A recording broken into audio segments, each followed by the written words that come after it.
My aunt stood at the head of the dinner table and announced that the old farmhouse was hers. She said it with the kind of confidence people have when they believe the universe has finally corrected itself in their favor. And the $280,000 in savings, she added, looking directly at me, goes to me. I did not panic. I reached into my purse and pulled out a sealed envelope my grandmother had given me 5 years earlier. The paper had yellowed slightly at the edges. My grandmother's handwriting on the front read, "Open this when someone tries to steal from the children." Inside was a will that read, "Everything goes to my granddaughter because..." My aunt could not finish speaking. Her mouth was open, but nothing came out. Let me tell you how we got here. The dining room smelled like roasted chicken and my aunt's expensive perfume. She had worn the same scent for 20 years, the kind that costs more per ounce than most people spend on groceries. 17 people sat around that table. My mother was at the far end, picking at her salad. My uncle was beside my aunt, his hand on her shoulder like she needed steadying. My daughter sat next to me, 11 years old, quiet, watching everything the way children do when they sense adults are about to behave badly. I had not told her what was in the envelope. I had not told anyone. My grandmother died 6 months before that dinner. She was 89. The funeral was small. My aunt cried harder than anyone, which I found interesting given that she had visited my grandmother exactly twice in the last 4 years. Both times, she stayed less than an hour. I know because I was there every Sunday for 7 years. I brought groceries. I changed light bulbs. I sat with my grandmother while she told me stories about her childhood in a farmhouse 2 hours north of where we sat now. That farmhouse became worth something when developers started buying land in the area. My grandmother knew that. She was sharper than anyone gave her credit for. My aunt always treated me like I was small, not physically small, small in the way that matters to people like her. When I was 23 and working my first sales job, she asked me at a family barbecue when I was going to get a real career. I told her I was doing fine. She patted my hand and said, "Sweetheart, fine is not the same as successful." What she did not know was that I had closed 3 contracts that month worth more than she made in a year. I did not correct her. I went home that night and opened a separate savings account that nobody in my family knew about. When I was 28, my aunt told me at Thanksgiving that I should consider going back to school. "You need credentials," she said. "People do not take you seriously without credentials." I had just been promoted to senior account manager. My salary had broken 6 figures 2 months earlier. I smiled and said I would think about it. The next week I signed my largest contract to date, $197,000. I put half of the commission into the account my family did not know existed. At 31, my aunt asked me if I was still doing that little sales thing. I said yes. She said, "Well, at least you are trying." I had bought my first property 3 months earlier, a duplex. Cash. I rented out both units and cleared $4,000 a month in profit. I did not mention it. I finished my wine and excused myself early. If you have ever been counted out by someone who should have known better, you know exactly what that silence feels like. It is not weakness. It is strategy. Every time my aunt dismissed me, I built something she could not see. Every condescending comment became fuel. I was not suffering. I was compounding. My grandmother watched all of this happen. She never said much about it, but I knew she noticed. One Sunday, about 5 years before she died, she asked me how work was going. I told her it was good. She looked at me for a long moment and said, "You are doing better than good." I did not confirm or deny. She handed me an envelope that afternoon, the same one I pulled out at the dinner table. She said, "Put this somewhere safe. Open it when someone tries to take what belongs to your daughter." I asked her what she meant. She said, "You will know." I kept the envelope in my safe deposit box. I checked on it twice a year, the way you check on things that matter but that you hope you never have to use. I built my business. I bought 2 more properties. I put money away for my daughter's education. $65,000 by the time she turned 9. $112,000 by the time she turned 11. I did all of this quietly. My family thought I was still scraping by in sales. My mother once suggested I apply for a job at the insurance company where my cousin worked. She meant well. I thanked her and said I would look into it. I had cleared $341,000 the previous year. My daughter never went without anything, but I taught her early that we did not talk about money outside the house. Not because I was ashamed, because I knew how my family operated. They measured worth by what they could see: cars, clothes, job titles they recognized. I drove a modest sedan. I wore simple jewelry. I worked from home most days, so they assumed I was barely employed. Let them assume. Assumptions are useful when you are building something. My aunt drove a Mercedes. She worked in hospital administration. She made good money, though not as much as she implied at family gatherings. Her husband was a dentist. They lived in a large house with a 3-car garage. My aunt liked to mention the square footage whenever someone new visited. She treated my mother the way older sisters sometimes do, when they believe birth order equals superiority. My mother let her. I never understood why. The year before my grandmother died, my aunt started visiting her more often. Not every week, maybe once a month. She brought flowers. She stayed longer than her usual 15 minutes. I was there one Sunday when my aunt arrived with a casserole and a bright smile. My grandmother accepted the casserole politely. After my aunt left, my grandmother said, "She wants something." I asked what. My grandmother said, "The house." The farmhouse had been in my grandmother's family for 60 years. It sat on 11 acres. The land alone was worth close to $400,000. The house needed work, but it was structurally sound. My grandmother had kept the deed in her name, never transferred it, never promised it to anyone. My aunt assumed it would go to my mother, her older sister, and that my mother would split it with her. My grandmother had other plans. I did not know what those plans were until 6 months after the funeral. My aunt called a family meeting. She said we needed to discuss the estate. I knew immediately that my grandmother had not left a will with her attorney, or if she had, it was not the one my aunt wanted to exist. My aunt suggested we meet at her house for dinner. She said it would be easier to talk in a comfortable setting. I almost laughed. My aunt's idea of comfort was control. I arrived at the dinner with my daughter. My mother was already there. My uncle, my 2 cousins, my aunt's husband. A few others I recognized from previous family events. My aunt had set the table like we were celebrating something: white tablecloth, good china, candles. She served roasted chicken with rosemary potatoes. She poured wine for the adults and lemonade for my daughter. She waited until everyone had finished eating before she stood up and cleared her throat. "I know this has been a difficult time for all of us," my aunt began. Her voice had that practiced softness people use when they are about to say something that benefits them but want it to sound generous. "Losing Mom was hard, but we need to address some practical matters." My mother nodded. She always nodded when my aunt spoke. "I have been going through Mom's paperwork," my aunt continued. "She did not leave much in the way of formal documentation, but I found some notes, and I have spoken with her attorney." This was the first I was hearing about an attorney. I said nothing. I watched. "The farmhouse," my aunt said, "was always meant to stay in the family. Mom told me several times that she wanted it to go to someone who would take care of it, someone who appreciated what it meant to her." She paused. She looked around the table. She let the silence stretch just long enough to make people uncomfortable. "The house is mine," she said, "and the $280,000 in savings goes to me." My mother blinked. She opened her mouth. She closed it. She looked at me. I did not react. My aunt smiled. "I know this might seem sudden, but Mom and I talked about this many times. She knew I would be the best person to manage the property. And the money, well, she wanted it to go to someone who understood the value of preserving family legacy." My cousin shifted in his seat. He looked like he wanted to say something but did not know what. My aunt sat down. She folded her hands in her lap. She looked at me with an expression I had seen before.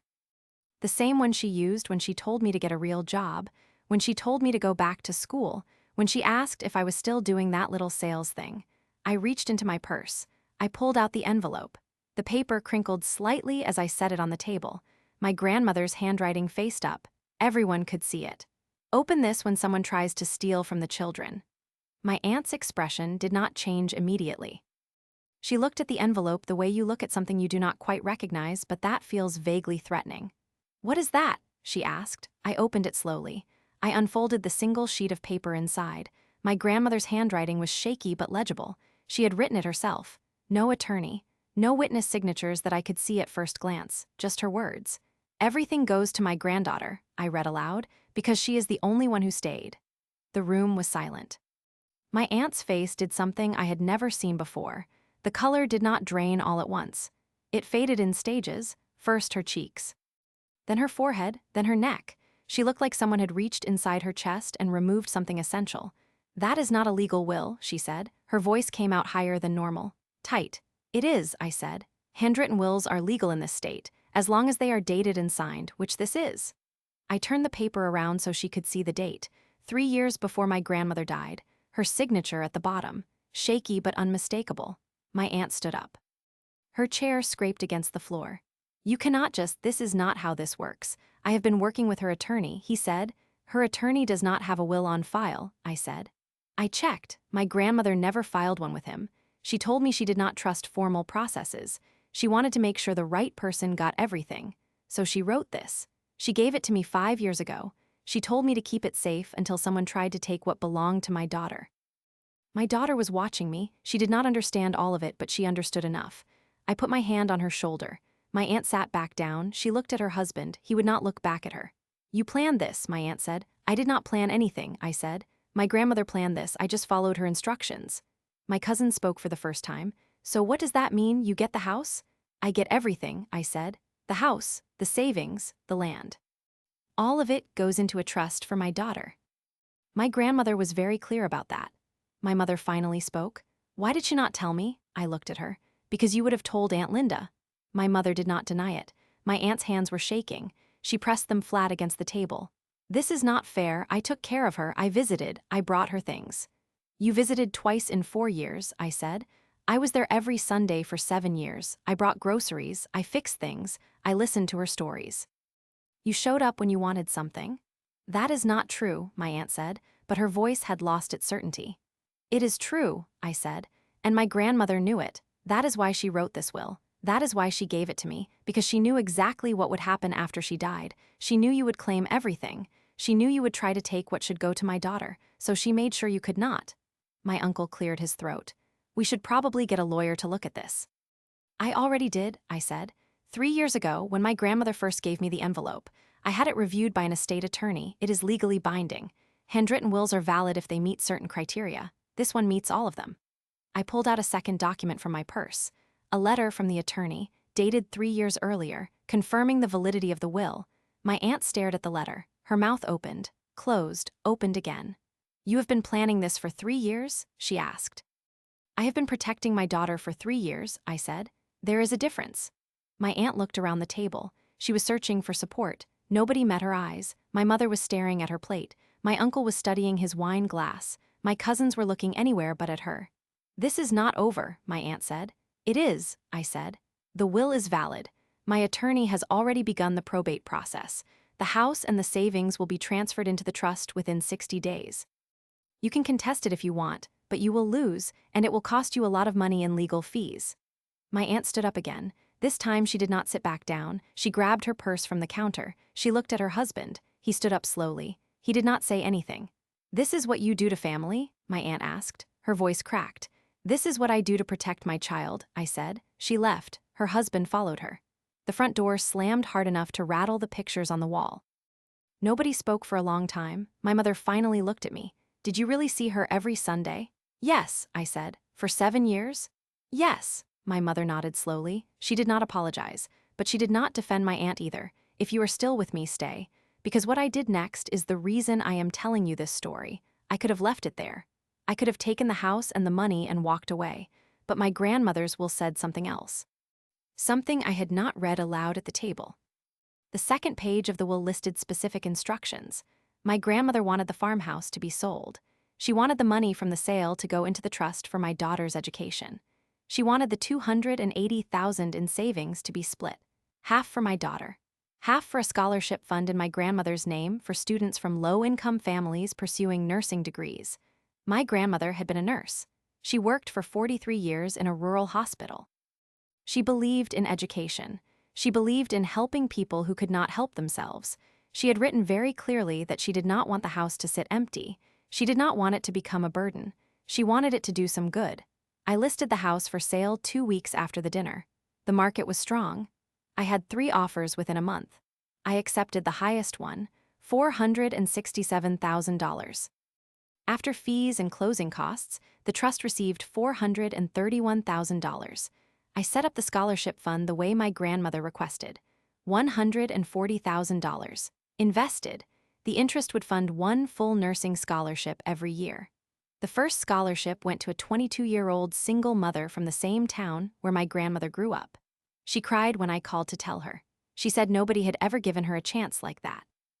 My daughter's trust held $356,000 after the scholarship fund was established. Combined with the money I had already saved for her education, she had $468,000 waiting for her when she turned 18. Enough for any college she wanted. Enough for graduate school. Enough to start her adult life without the weight I had carried. My aunt tried to contest the will. She hired an attorney. She filed paperwork. She claimed my grandmother had been senile. She claimed I had manipulated an old woman. She claimed the handwritten will was forged. Her attorney withdrew from the case after 6 weeks. He told her privately that she had no chance of winning. The will was dated and signed. It was in my grandmother's handwriting. A handwriting expert confirmed it. My grandmother's medical records showed no signs of dementia or diminished capacity at the time she wrote it. And I had documentation proving I had been visiting her every week for 7 years while my aunt had visited twice. The case was dismissed. My aunt was ordered to pay my legal fees, $14,000. She did not speak to me for a year and a half. Then one day she called. She said she wanted to talk. I said no. She asked why. I said because there was nothing left to say. She told me I was being petty. I told her I was being protective. She said it was not the same thing. I said it was exactly the same thing. Then I hung up. My mother called me a week later. She said my aunt was hurt. She said family was supposed to forgive. I asked her if she remembered the dinner, if she remembered my aunt standing up and claiming everything without asking anyone, without considering that my grandmother might have wanted something different. My mother was quiet for a long time. Then she said she remembered. I asked her if she thought my grandmother would have wanted my aunt to have everything. My mother said no. I asked her why she did not say anything at the dinner. She said she did not know what to say. I told her that was part of the problem. We did not stop speaking, but our relationship changed. My mother started visiting me instead of waiting for me to visit her. She started asking about my work, really asking. Not the polite kind of asking that people do when they are filling silence. She wanted to know what I did, how I built my business, what my days looked like. I told her. I showed her my office. I walked her through a typical week. I explained how I had built everything quietly while the rest of the family assumed I was struggling. She asked me why I never told her. I said because I did not think she would believe me. She said I was probably right. Then she apologized. It was not a big apology, just 3 words. I am sorry. But it was enough. My daughter turned 12, then 13, then 14. She grew up knowing that her great-grandmother had made sure she would have opportunities. She knew the story of the will. She knew what her great-grandmother had written. Everything goes to my granddaughter because she is the only one who stayed. My daughter asked me once why I stayed, why I visited every Sunday for 7 years when nobody else did. I told her because my grandmother was worth it, because showing up matters, because the people who love you should not have to wonder if you will be there. She nodded. She understood.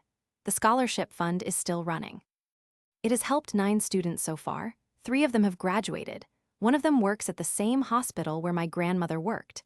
She sent me a letter last year. She said my grandmother's scholarship changed her life. She said she thought about my grandmother every time she put on her scrubs. She said she hoped she could make my grandmother proud. I sent the letter to my mother. She cried when she read it. She said she wished she had spent more time with my grandmother. I told her we all wish we had more time, but what matters is what we do with the time we have. My aunt and I do not speak. We see each other at family events sometimes. Weddings. Graduations. We are polite. We do not hug. We do not pretend everything is fine. We simply exist in the same space for a few hours and then leave. My uncle divorced her 2 years after the dinner. I do not know if the will situation contributed to that. I do not ask. But I know he remarried. A woman who works at the library. Someone kind. Someone who does not measure worth by square footage or car brands. My business is still growing. I brought on 2 partners last year. We cleared $1.3 million in revenue. I still work from home most days. I still drive a modest car. I still do not talk about money at family gatherings. Not because I am hiding anything, but because I learned a long time ago that the people who matter do not need to know your net worth to respect you. My daughter is applying to colleges now. She wants to study environmental science. She has the grades, she has the test scores, and she has $468,000 in a trust fund waiting for her. She knows how lucky she is. She knows what her great-grandmother did. She knows why I kept that envelope safe for 5 years. She asked me last month if I ever regretted it, if I ever wished I had just split everything with my aunt to keep the peace. I told her no. I told her that peace without justice is just silence. And silence is what people like my aunt count on. My grandmother knew that. That is why she wrote the will. That is why she gave it to me with instructions to open it when someone tried to steal from the children. She knew exactly what my aunt would do. She knew exactly how it would play out. And she made sure that the person who stayed, who showed up, who cared, would be the one to protect what mattered. So, did I go too far, or not far enough? Tell me in the comments.